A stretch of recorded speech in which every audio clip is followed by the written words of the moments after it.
នេះគឺជាទូរស័ព្ទដៃកំពូលរបស់ក្រុមហ៊ុន Oppo នៅពេលបច្ចុប្បន្ននេះគឺជាទូរស័ព្ទដៃ Oppo Find X8 Ultra ដែលគេមិនបញ្ចេញនៅលើទីផ្សារសកលទេតែគេបានបញ្ចេញនៅទីផ្សាររបស់ប្រទេសចិនអញ្ចឹងវាគឺជាទូរស័ព្ទដៃមួយនៅក្នុងទូរស័ព្ទដៃ Ultra ពីក្រុមហ៊ុនផ្សេងទៀតដែលវាលុបទីផ្សារខ្លាំងមែនទែននៅពេលបច្ចុប្បន្ននេះដូចជា S25 Ultra Xiaomi 15 Ultra Vivo X200 Ultra ដែលទទួលបានការចាប់អារម្មណ៍ខ្លាំងមែនទែនហើយនេះក៏ជាទូរស័ព្ទដៃ Ultra មួយទៀតដែរសម្រាប់ឆ្នាំ2025នេះហើយនេះគឺជាទូរស័ព្ទដៃបន្ទាប់របស់ខ្ញុំដែលខ្ញុំនឹងប្រើប្រាស់ផ្ទាល់តែម្ដងហើយខ្ញុំនឹងផ្លាស់ប្ដូរការប្រើប្រាស់ពី iOS មក Android user ដែរហើយអញ្ចឹងចង់ដឹងថាតើហេតុអីបានខ្ញុំរើសទូរស័ព្ទដៃមួយនេះក្នុងចំណោមទូរស័ព្ទដៃ Ultra ដទៃទៀតអញ្ចឹងតោះចូលមើលវីដេអូនេះជាមួយខ្ញុំទាំងអស់គ្ន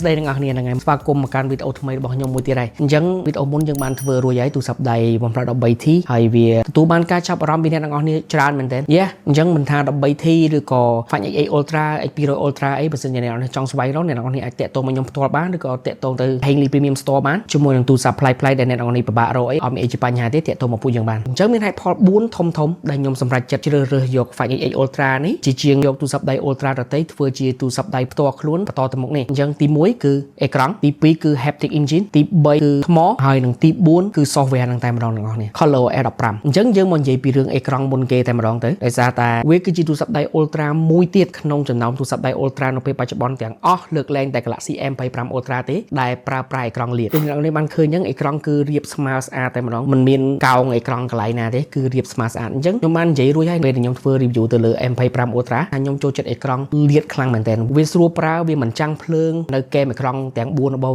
វាងាយស្រួលរក screen protector ក្នុងការប្រើប្រាស់ហើយក៏វាជះលាតសន្ធឹងអេក្រង់របស់យើងបង្ហាញរូបភាពមកវិញគឺស្អាតខ្លាំងមែនទែនជាងអេក្រង់កោងអេក្រង់កោងពីអ្នកទាំងអស់គ្នាមើលទៅនៅក្រោមពន្លឺភ្លើងអំពូលឬក៏ពន្លឺថ្ងៃអីវានឹងអាចឃើញចាំងនៅខាងកែមអេក្រង់នោះពេលខ្លះវាចូលសាច់វីដេអូរបស់យើងវាអត់ន័យតែម្ដងហើយពិបាកថែទាំនឹងការរក screen protector ទៅទៀតអញ្ចឹងហើយបាទខ្ញុំចូលចិត្តទូរស័ព្ទដៃដែលមានអេក្រង់លាតហើយនេះគឺជាទូរស័ព្ទដៃ Ultra តែមួយទៀតទេបន្ទាប់ពី Galaxy M25 Ultra ដែលមានអេក្រង់លាតបែបនេះហើយវាមិនតែប៉ុណ្្នឹងទេគឺវាជាអេក្រង់ដ៏មានគុណភាពល្អបំផុតមួយនៅពេលបច្ចុប្បន្នដែលវាមានទំហំរហូតដល់ 6.82 អ៊ីងជាប្រភេទ 2K LTPO ដែលអាចរត់ frame rate ពី1 frame rate រហូតដល់ 120 Hz អ្នកទាំងអស់គ្នាអញ្ចឹងពេលយើងអត់មានធ្វើអីសោះនៅលើអេក្រង់នេះគឺវា load តែ1 frame per second តែប៉ុណ្ណោះខ្ញុំបានតេស្តចូលទៅបើកនៅក្នុង developer mode គឺឃើញតែវាបែបហ្នឹងមែនវា load តែ1 frame ទេពេលយើងអត់ប៉ះនៅលើអេក្រង់ហើយមិនត្រឹមតែប៉ុណ្្នឹងទេវា support HDR ហើយវាអាច load peak brightness បានពេញលេញរហូតដល់ 2500 nits sustain នៅក្នុង HDR mode ហើយវាក៏ support Dolby Vision ផងដែរដងស្ទេអេក្រង់510 ppi គឺវាដិតច្បាស់ល្អមែនទែនអ្នកនរនេះជាមួយតែគ្រាប់ pixel របស់វាគឺនៅតូចខ្លាំងមែនទែនធ្វើឲ្យការបង្ហាញរូបភាពមកលើនេះគឺម៉ត់ខៃតែម្ដងមិនត្រឹមតែប៉ុណ្ណេះទេគេក្រាលការពារដោយកញ្ចក់ Corning Gorilla Glass Victus 2មកជាមួយទៀតអញ្ចឹងការការពារនៅលើនេះគឺល្អមែនទែនវាគឺជាអេក្រង់ដ៏មានកម្រិតកំពូលមួយនៅពេលបច្ចុប្បន្នវាជាអេក្រង់លាតហើយវាជាអេក្រង់ដ៏ស្អាតដែលខ្ញុំពេញចិត្តក្នុងការប្រើប្រាស់វាមែនទែនមិនត្រឹមតែប៉ុណ្្នឹងទៀតគេដាក់នៅខាងក្រោមអេក្រង់នេះគឺជា Ultrasonic Fingerprint Scanner ហើយដំណើរការបានយ៉ាងល្អមែនទែនអ្នកទាំងអស់គ្នាវាល្អពេកខ្ញុំមិនដឹងថាត្រូវបរិយាយថាម៉េចអ្នកទាំងអស់គ្នាបានឃើញអញ្ចឹងមិនចាំបាច់ប៉ះយូរទេគ្រាន់តែដាក់ដៃតែបន្តិចគឺចេញតែម្ដងហើយអត់ដែល fail សូម្បីតែម្ដងសម្រាប់ការប្រើប្រាស់របស់ខ្ញុំទាំងដៃឆ្វេងដៃស្ដាំអត់បញ្ហាគឺ scan មួយចេញគ្រាន់តែប៉ះទៅតែម្ដងហើយវាលឿនខ្លាំងមែនទែនហើយហ្នឹងគឺជាអ្វីដែលខ្ញុំពេញចិត្តនៅ biometric របស់វាហើយជាកញ្ចប់អេក្រង់ផងដែរ speaker ក៏ល្អដែរអ្នកទាំងអស់គ្នាវាមិនល្អផុតលេខដល់លំដាប់ iPhone នេះខ្ញុំគិតថាវាស្ទើរជាង iPhone បន្តិចស្ទើរជាង Huawei បន្តិចតែប៉ុន្តែយើងអាចទទួលយកបានអាចថា 90% ទៅលើទូរស័ព្ទដៃទាំងអស់នោះហើយអញ្ចឹងគុណភាពប៉ុណ្នេះខ្ញុំអាចទទួលយកបានវានៅតែចែក stereo effect ដាច់គ្នាបានស្អាតជាមួយនឹងការធាក់សាច់បាសក៏បានល្អគួរសមជាមួយនឹងសាច់ឆឹកក៏ល្អគាត់ថាភាពរងំនឹងដំរបស់វានៅចាញ់ទូរស័ព្ទដៃ iPhone ឬក៏ Huawei បន្តិចតួចអញ្ចឹងដូចអ្នកនរបានឃើញហើយគឺមកសមត្ថភាពអេក្រង់របស់វានេះគឺធ្វើឲ្យខ្ញុំពេញចិត្តស្ដោកតែម្ដងហើយកត្តាធំជាងគេគឺ fingerprint scanner ហើយនិងអេក្រង់រាបតែម្ដងអញ្ចឹងអាហ្នឹងគឺចំណុចទី1ដែលខ្ញុំពេញចិត្តនៅលើទូរស័ព្ទដៃ Find X8 Ultra នេះចំណុចទី2គឺ haptic engine ដែលគេហៅថា O haptic អញ្ចឹង O haptic នៅលើទូរស័ព្ទដៃ Find X8 Ultra នេះគឺវាដំណើរការបានយ៉ាងល្អមែនទែនអ្នកទាំងអស់គ្នាខ្ញុំសរសើរតែមួយទេ haptic engine នៅលើទូរស័ព្ទដៃ iPhone ដែលវាជា haptic engine ដែលមានគុណភាពខ្ពស់និងមានការឡងកន្ត្រាក់មកល្អជាមួយនឹងការខលចូលជាមួយនឹងការលោតសារដំណឹងអីចូលគឺវាផ្ដល់ដំណឹងរបស់យើងបានល្អមែនទែនមិនរោករាក់មិនលឺរ៉ែអីដូចទូរស័ព្ទដៃផ្សេងទេគឺវាហាប់ណែនតែម្ដងសម្រាប់ទូរស័ព្ទដៃ iPhone អញ្ចឹងទូរស័ព្ទដៃ Android មិនមានច្រើនទេដែលមាន haptic engine ល្អហើយក៏មិនមានច្រើនដែរដែលផ្ដោតសំខាន់ហើយនឹងធ្វើការកែខៃ haptic របស់ខ្លួននឹងឲ្យចូលទៅក្នុង system របស់ខ្លួននឹងបាន ល្អដូច Oppo ទេ OFT របស់គេនេះគឺគ្រប់កន្លែងតែម្ដងអ្នកនរគ្នាមិនថាអ្នកនរគ្នាបិទបើកសលេងឡើងចុះទទួលសារដំណឹងការខចូលគឺវាលងអន្តរបានល្អការបិទ multitask menu ការ clear notification ការតម្លាក់តម្លើងពលឺអេក្រង់របស់អ្នកនរគ្នាគ្រប់កន្លែងទាំងអស់គឺ haptic engine គឺមានគ្រប់កន្លែងតែម្ដងអញ្ចឹងកន្លែងនេះហើយវាផ្ដល់បទពិសោធន៍មួយល្អសម្រាប់យើងក្នុងការឲ្យយើងដឹងថាគេយកចិត្តទុកដាក់ជាមួយនឹង software និង hardware របស់គេហើយមួយទៀតវាអត់មានលឺសលេងរោករ៉ាក់អីគេគឺហាប់ណែនល្អហើយយើងអាចចូលទៅសេរីបានតែយើងចង់បានវាកត្រាក់ខ្លាំងកត្រាក់តិចអីគឺយើងអាចសេរីបានបញ្ចប់នៅលើ OFT របស់ Oppo នេះអញ្ចឹង haptic engine របស់ Oppo គឺខ្ញុំចូលចិត្តមែនទែនតែគេដាក់នៅលើទូរស័ព្ទដៃតែកម្ពស់របស់គេដែរទេអញ្ចឹងកន្លែងនេះគឺជាកន្លែងដែលខ្ញុំស្វាគមន៍ទៀតទី3គឺថ្មទូរស័ព្ទដៃ Ultra ផ្សេងទៀតនៅពេលបច្ចុប្បន្នខ្ញុំឃើញថាធំអស់ត្រឹម 6000 mAh Galaxy M25 Ultra គឺបំពាក់មកត្រឹមតែ 5000 mAh ទៀតចំណែកអាមួយនេះគឺ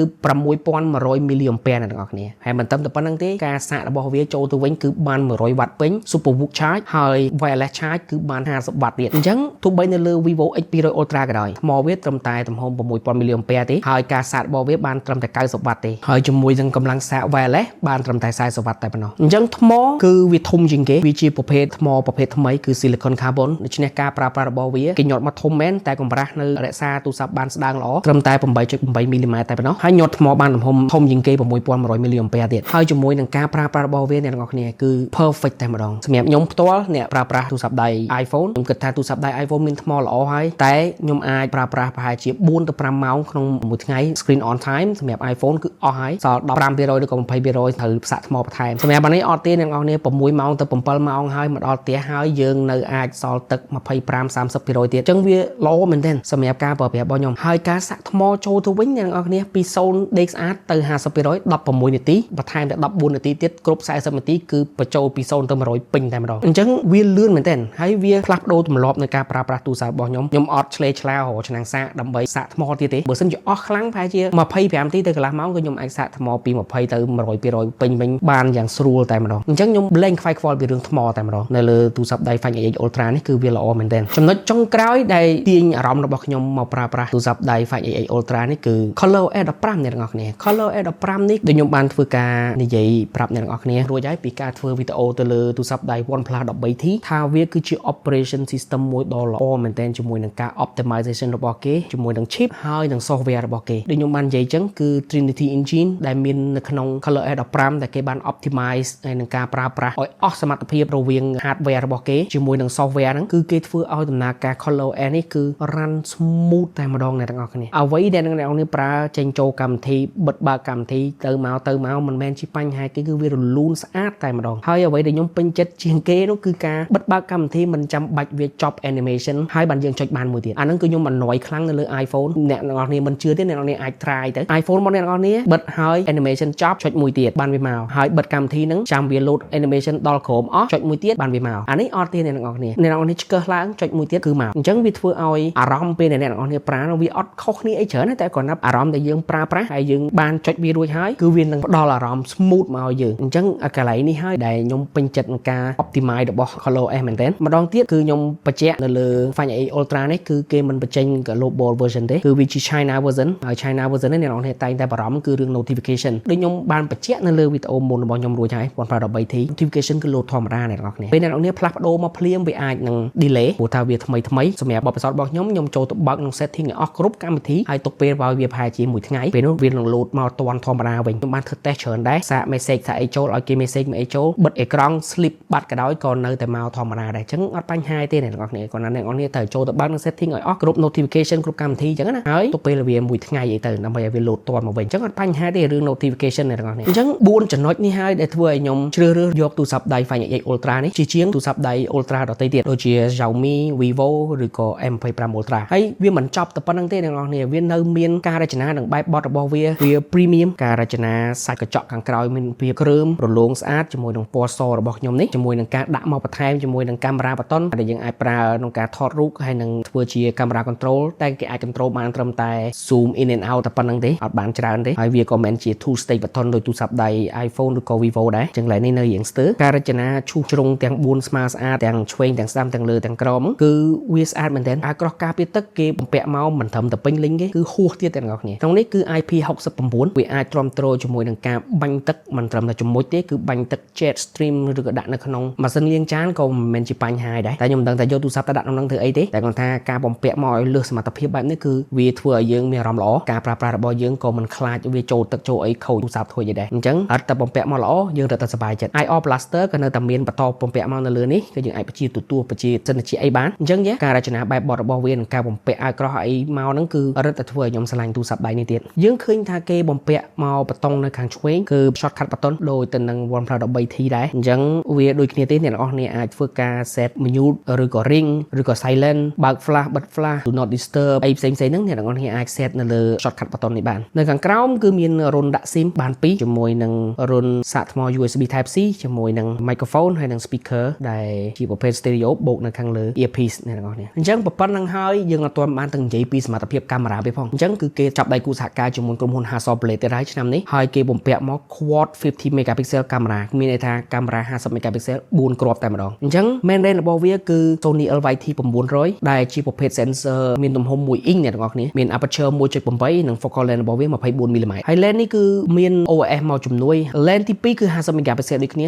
ជាប្រភេទ telephoto 3x ដែលមាន aperture 2.6 ហើយក៏មានប្រព័ន្ធ OIS មកជំនួយដែរហើយនឹង lens telephoto មួយគ្រាប់ទៀតជា periscope zoom នឹងជា Sony sensor LYT 600មាន aperture 2.0 មានប្រព័ន្ធ OIS មកជំនួយហើយមានសមត្ថភាពបុកចូល telephoto របស់គេរហូតដល់ 135 mm ដែលអាចធ្វើការ zoom វិញអស់នោះជាប្រភេទ digital zoom នោះរហូតដល់ 120x មួយគ្រាប់ចុងក្រោយគឺ Samsung JN5 ជា ultra wide sensor 50 megapixel ដូចគ្នាមាន aperture 2.0 អាចថតបានមុំរហូតដល់120 degree ជាមួយនឹង focal length 15 mm ហើយក៏គេមានបំពាក់មកជាមួយនឹង True Chroma sensor ដែលជា sensor ចាប់ color ពណ៌ធ្វើការជាមួយនឹង image processing នៅខាងក្នុង color OS 15ហ្នឹងដើម្បីធ្វើការបែងចែកនិង process រូបភាពរបស់យើងបញ្ចេញលទ្ធផលមកវិញគឺល្អមែនទែនហើយដូចអ្នកនរគ្នាបានឃើញអញ្ចឹងគឺរូបថតចេញមកមិនទៅសើមិនបានអ្នកនរគ្នាហើយអត់ពិបាកទេអ្នកនរគ្នាអត់អីញញ៉ៃទូរស័ព្ទដៃនេះដកចេញថតយកហើយទុកវិញគឺធានាដឹងថាស្អាតតែម្ដងជាមួយនឹងការលើកដាក់ទឹកពណ៌ការស្រូបពន្លឺចូលការលើក HDR អីគឺបានស្អាតមួយអែមតែម្ដងហើយជាពិសេសគឺការថតរូប skin tone របស់មនុស្ស Chroma sensor របស់គេនឹងគឺការបែងចែកទឹកពណ៌ជាមួយនឹងផ្ទៃមុខរបស់យើង សាច់ skin របស់យើងអីហ្នឹងគឺមិនធ្វើឲ្យយើងងងឹតគឺក៏ភ្លឺពេកឬក៏វាខុសពីធម្មជាតិពេកហើយអ្នកនរគ្នាមិនបាច់បារម្ភទេអារឿង Oppo ចេះថែម color ថែមអីខ្លួនឯងអីឲ្យ skin ស្អាតហ្នឹងយើងអាចបិទបានទេអ្នកនរគ្នាជាមួយនឹង retouch option របស់គេអ្នកនរគ្នាបិទចោលទៅអញ្ចឹងរូបភាពទាំង ultra wide ទាំង main lens គឺឆ្ងាញ់មែនទែនសម្រាប់បទពិសោធន៍របស់ខ្ញុំហត់មកគ្មានរូបមួយណាដែលយើងអាចទើសចិត្តទេជាមួយនឹង ultra wide របស់គេក៏កាត់កងជាយរូបភាពនឹងមានសភាពកោងហ្នឹងក៏បានល្អទៅទៀត telephoto របស់វាមានលក្ខណៈសម្បត្តិល្អមែនទែនជាមួយនឹងការបុកចូល 3x ហើយបើ subject នៅឆ្ងាយតិចយើងអាចប្រើ 6x ជា lens optical របស់គេមិនមែន digital ទេអ្នកនរគ្នាខ្ញុំបញ្ជាក់ឲ្យអ្នកទៀតដោយសារវាមានកាមេរ៉ា4គ្រាប់ telephoto របស់វាគឺមាន2គ្រាប់បើសិនជា subject នៅជិតល្មមយើងអាចប្រើ 3x បើនៅឆ្ងាយយើងអាចប្រើ 6x ដោយសារវាជាប្រភេទ optical គឺ quality របស់វាមិនដូចយើង zoom digital ទេគឺវាល្អមែនទែនហើយការ zoom បន្តទៅទៀតបានឆ្ងាយរហូតដល់ 120x ហ្នឹងគឺដោយសារខ្ញុំឈរនៅឆ្ងាយតើមកខ្ញុំ zoom ទៅលើផ្លាកដែលនៅឆ្ងាយខ្ញុំមើលអត់ឃើញទេផ្លាកហ្នឹងតែខ្ញុំ zoom នៅលើអេក្រង់របស់ទូរស័ព្ទដៃខ្ញុំអាចអានអក្សរបានពេលដែលយើងថតរូបនឹងយកមកអញ្ចឹងវាពិតជាគួរឲ្យសរសើរមែនទែនអញ្ចឹងកន្លែងនេះគឺវាល្អមែនទែនប្រព័ន្ធកាមេរ៉ារបស់វាខ្ញុំគ្មានកន្លែងណាត្អូញត្អែទេជាមួយនឹងរូបភាព portrait គឺវាសឹងតែ perfect ទេសម្រាប់ខ្ញុំអ្នកនរនេះទូរស័ព្ទដៃ Oppo ខ្ញុំ review មួយណាក៏អញ្ចឹងដែរការកាត់ជារូបភាពជាមួយនឹងស្នាមត្រេហ្នឹងបានរហូតដល់សរសៃសក់អ្នកនរនេះសឹងតែមួយសរសៃក៏វាកាត់បានដែរហ្នឹងគឺមិនសរសើរមិនបានទេក្នុងការ skill ស្នាមត្រេរបស់ portrait shot របស់ទូរស័ព្ទដៃ Oppo ហើយការព្រាលហើយការលើក skin tone អីរបស់យើងគឺធម្មជាតិស្អាតមែនទែនគួរឲ្យសរសើរប្រព័ន្ធកាមេរ៉ារបស់គេ hardware វាមិនអស្ចារ្យខ្លាំងនៅលើ spec ដូច Vivo X200 Ultra ក៏ប៉ុន្តែបើយើងគិតចូលមួយកញ្ចប់នៃ software ហើយនឹង hardware របស់វាអាចទៅដំសងគ្នាបានអត់ជាបញ្ហាទេវីដេអូវាអាចថតបានរហូតដល់ 4K 120 frame អញ្ចឹងវា perfect មែនទែនអ្នកនរគ្នាហើយបើសិនជាអ្នកអាចថត120 frame 4K យកទៅដាក់ធ្វើ slow mo វីដេអូអីគឺ perfect តែម្ដងទូរស័ព្ទដៃនេះវាអាចថតបានខ្ញុំដាក់វីដេអូនៅលើអេក្រង់ជូនអ្នកនរគ្នានេះគឺ 4K 60 frame ជាមួយនឹងការប្រើប្រាស់ steady mode ហើយនឹង off steady mode អញ្ចឹងបើសិនជាអ្នកនរចង់មានការទប់ដំណឹងល្អទោះបីវាបុកចូលសាច់រូបភាពយើងបន្តិចអ្នកនរអាចប្រើប្រាស់បានមិនមែនជាបញ្ហាទេវីដេអូជាក់ស្ដែងគឺយើងអាចយកមកប្រើប្រាស់បានវាមានសភាពច្បាស់ល្អ detail បានល្អ HDR បានល្អហើយនឹងការទប់ដំណឹងគឺបានល្អមែនទែនដោយសារតែ OIS គឺមានសឹងតែគ្រប់ lens ទៅហើយកាមេរ៉ាកមុខមានទំហំ32 megapixel aperture 2.4 ជាមួយនឹង focal length 21 mm អញ្ចឹងវាទូលាយមែនទែនអ្នកនរវាទូលាយជាង main lens នៅខាងក្រោយទៅទៀតអញ្ចឹងពេលអ្នកនរ selfie វារៀងទូលាយ selfie ម្នាក់ឯងឃើញ background បានធំ selfie ច្រើនគ្នាក៏នៅតែអាច selfie បានដោយសារតែ focal length របស់វា21 mm វារៀងវាយ detail គឺបានល្អសាច់មុខយើងបានច្បាស់ skin tone គឺធម្មជាតិល្អផ្ទៃមេឃនៅខាងនេះអ្នកនរបានឃើញអញ្ចឹងគឺវានៅខៀវស្អាតធម្មតាស្របពេលតែមួយគឺវាមិនទម្លាក់មុខយើងឲ្យងឹតទេអញ្ចឹងកន្លែងនេះគឺជាសក្ខីភាពបញ្ជាក់ឲ្យយើងឃើញថា HDR វាធ្វើការបានល្អជាមួយនឹងការចាប់ focus របស់មុខមិនដែលខុសម្ដងណាទេសមត្ថភាពវីដេអូ គឺវាអាចថតបានរហូតដល់ 4K 60 frame តែបើសិនជាអ្នកទាំងអស់គ្នាបើក steady mode គឺអ្នកទាំងអស់គ្នាអាចថតបានត្រឹមតែ 1080 frame តែប៉ុណ្ណោះអញ្ចឹងវារៀងស្ទើរកន្លែងនេះប៉ុន្តែយ៉ាងណាអ្នកសមត្ថភាពអ្នកទាំងអស់គ្នាមើលខ្លួនឯងទៅជុំបី 4K 30 frame ហ្នឹងក៏វារៀងទប់លំនឹងបានល្អដែរតែបើសិនជាអ្នកទាំងអស់គ្នាចង់ល្អឲ្យនឹងជានឹងទៀតអ្នកទាំងអស់គ្នាអាចប្រើ steady mode របស់គេតែគ្រាន់តែតម្លាក់ resolution មកត្រឹម 1080 ក៏តែសាច់វីដេអូអត់អីទេវា smooth ល្អឬលើកបានល្អ detail ស្រូបចូលបានល្អគ្រាន់តែខុស resolution និងការទប់លំនឹងជាជំនួយ electronic image stabilization របស់ software បន្ថែមតែប៉ុណ្ណឹងអញ្ចឹងមកកញ្ចប់កាមេរ៉ារបស់វាគឺខ្ញុំអត់មានអី complain ទេអ្នកទាំងអស់គ្នាវាពេញលេញហើយជាមួយនឹងការ set up កាមេរ៉ា4គ្រាប់ 50 megapixel សុទ្ធនេះជាមួយនឹង technology ដែលគេដាក់មកយើងប្រើប្រាស់ដូចជា laser autofocus chroma sensor និងការសហការជាមួយនឹង Hasselblad នៅតែបន្តជាដៃគូដ៏ល្អរបស់ Oppo ហ្នឹងនៃការ process រូបភាពហ្នឹងក៏យើងឃើញនៅតែមានដំណើរការល្អដូចខ្ញុំបាននិយាយដដែលទោះបីវាមិនល្អឯកខ្លាំងនៃប្រព័ន្ធ hardware នៃផ្នែកកាមេរ៉ារបស់ទូរស័ព្ទដៃនេះដោយទូរស័ព្ទដៃ Vivo X200 Ultra ក៏តែមកកញ្ចប់ទាំងមូលគឺយើងអាចប្រកួតប្រជែងគ្នាបានមិនមែនជាបញ្ហាទេវាជាទូរស័ព្ទដៃដែលមានប្រព័ន្ធកាមេរ៉ាដ៏ល្អបំផុតមួយហើយក្នុងពេលបច្ចុប្បន្ននេះអញ្ចឹងវាកប់ប៉ុណ្្នឹងហើយយើងមិនទាន់បានទៅនិយាយនៅលើល្បឿនហើយនឹងប្រព័ន្ធដំណើរការរបស់ទូរស័ព្ទដៃ Find X8 Ultra នេះផងក្នុងនេះគឺកប់ហើយអ្នកទាំងអស់គ្នាគឺបំពាក់មកជាមួយនឹង chip កម្ពុជារបស់ក្រុមហ៊ុន Snapdragon 8 Elite អញ្ចឹងឥឡូវហ្នឹង chip វាអស់ត្រឹមហ្នឹងហើយវាអត់មានអីលើសនឹងទៀតទេជាមួយនឹងកញ្ចប់ RAM 12ឬក៏ 16GB ហើយនឹង storage 256 512និង 1TB អ្នកទាំងអស់គ្នាអាចជ្រើសរើសបានក្នុងការប្រើប្រាស់ហើយនឹងអាស្រ័យលើអ្នកទាំងអស់គ្នាក៏ប៉ុន្តែសមត្ថភាពហើយនឹងល្បឿននៅលើ operation system នៅលើទូរស័ព្ទដៃ Find X8 Ultra នេះគឺឥតខ្ចោះតែម្ដងលើ S ខ្ញុំបាននិយាយរួចហើយ smooth ល្អដូចប៊ឺអញ្ចឹងកម្មវិធីចេញចូលបើកម្មវិធីប្រមាណក៏វាមិនដែល slow down ដែរអ្នកទាំងអស់គ្នាហើយវាក៏អត់ kill app នៅ background ដែលយើងអាចទុកចោលហើយបើកនៅពេលក្រោយវានៅតែមកកន្លែងដដែលនឹងវិញអញ្ចឹងកន្លែងនេះគឺវាល្អមែនទែនហើយនឹងការលេង game គឺខ្ញុំតេស្ត game ធំអស់ហើយ Zenless Zone Zero បើក graphic កប់ 60 frame មិនមែនជាបញ្ហាទេលេងយ៉ាងសប្បាយតែម្ដង Mobile Legends Frame Rate Ultra 120 frame មិនមែនជាបញ្ហាទេអ្នកនរគ្នាលេងបានយ៉ាងឆ្ងាញ់តែម្ដង Immortal Diablo graphic very high 60 frame អ្នកនរគ្នាអាចលេងទៅមិនមែនជាបញ្ហាទេគ្មាន drop frame ទៅតែបន្តិចសោះឡើយប៉ុណ្ណឹងឡាន Asphalt 9 Legend 120 frame វារត់ដូចប៊ឺអញ្ចឹងស្អីអ្នកនរគ្នាចង់គប់នេះគឺអាចគប់បានមិនមែនជាបញ្ហាទេ game ធំប៉ុណ្ណាក៏ដោយក៏វានឹងអាចទ្រាំទ្រជាមួយនឹងការប្រើប្រាស់របស់អ្នកនរគ្នាបានដែរដោយសារតែវាកប់ហើយនៅពេលបច្ចុប្បន្ននេះ game នៅលើ Play Store ទាំងមូលតែម្ដងគឺវាអាចទ្រាំទ្របានទាំងអស់អញ្ចឹងសមត្ថភាពល្បឿននៅលើនេះខ្ញុំអត់មានអីត្រូវ complain ទេគឺវា smooth ល្អមែនទែនអញ្ចឹងខ្ញុំនិយាយច្រើនហើយនៅលើទូរស័ព្ទដៃនេះបកមកវិញអ្វីដែលជាកត្តាធំដែលខ្ញុំជ្រើសរើសយកទូរស័ព្ទដៃ Find X8 Ultra នេះជាជាងទូរស័ព្ទដៃ Ultra ដទៃមកធ្វើជាទូរស័ព្ទដៃផ្ទាល់ខ្លួនរបស់ខ្ញុំប្រើបន្តទៅទៀតនេះគឺអេក្រង់រាបស្មើជាប្រភេទ premium អេក្រង់មួយនៅពេលបច្ចុប្បន្ននេះ haptic engine របស់វាមានគុណភាពខ្ពស់ថ្មមានគុណភាពល្អជាមួយនឹងការសាកបញ្ចូលលឿននិងមានទំហំធំជាមួយ software ដ៏ល្អ Color S15 បូកបន្ថែមនឹងអ្វីផ្សេងទៀតដែលខ្ញុំទើបតែនិយាយប្រាប់អ្នកទាំងអស់គ្នាហ្នឹងធ្វើឲ្យទូរស័ព្ទដៃនេះគឺជាជម្រើសទូរស័ព្ទដៃរបស់ខ្ញុំជ្រើសរើសក្នុងការប្រើប្រាស់បន្តទៅមុខទៀតហើយមិនត្រឹមតែប៉ុណ្្នឹងទេវាមានរឿងច្រើនទៀតនៅក្នុងនេះយើងអាចយកមកនិយាយដូចជា reverse wireless ក៏គេដាក់មកយើងប្រើ 10W Wi-Fi 7 Bluetooth 5.4 ដែល support codec ខ្ពស់អស់ហើយ